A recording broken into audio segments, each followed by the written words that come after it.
Hirap ng kumilos si Dina, hindi niya tunay na pangalan, nang madatnan namin siya sa bahay ng kanyang tiyo. Kabuwanan na kasi niya, pangatlong anak na niya ang kanyang dinadala. Tulad ng ibang ina, pinaghalong pangamba at pananabik ang kanyang nadarama, ngunit sa ibang dahilan.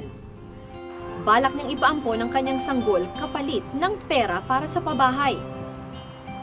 Sakit. Kasi kailangan talaga. Mahirap. Kung alam mo paano sasabihin ko sa kanya, paglaki niya, nagkita kami.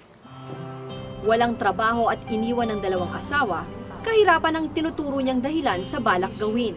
Anong gusto mong kapalit sana? Ako, magkaroon lang ako ng sariling bahay. Kasi wala talaga kaming bahay mag-ina kahit saan kami nakikitulog. Ang hirap palayasin.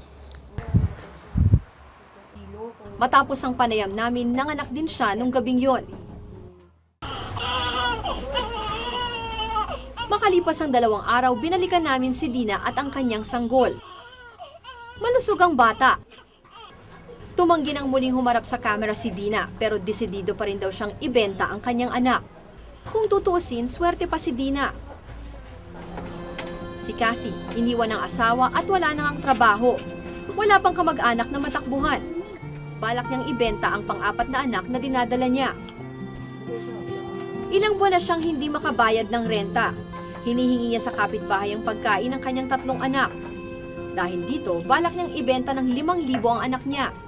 Ibabayad ko lang dun sa dun sa kasera ko. Mabait naman sila, kaya lang, syempre hindi mo rin naman kailangan din nila ng pera. Naniniwala siyang tama ang kanyang ginagawa. Kung meron lang akong pagkakakitaan, hindi ko na paampun to. Wala talaga eh. May mga kamag-anak ko, wala rin.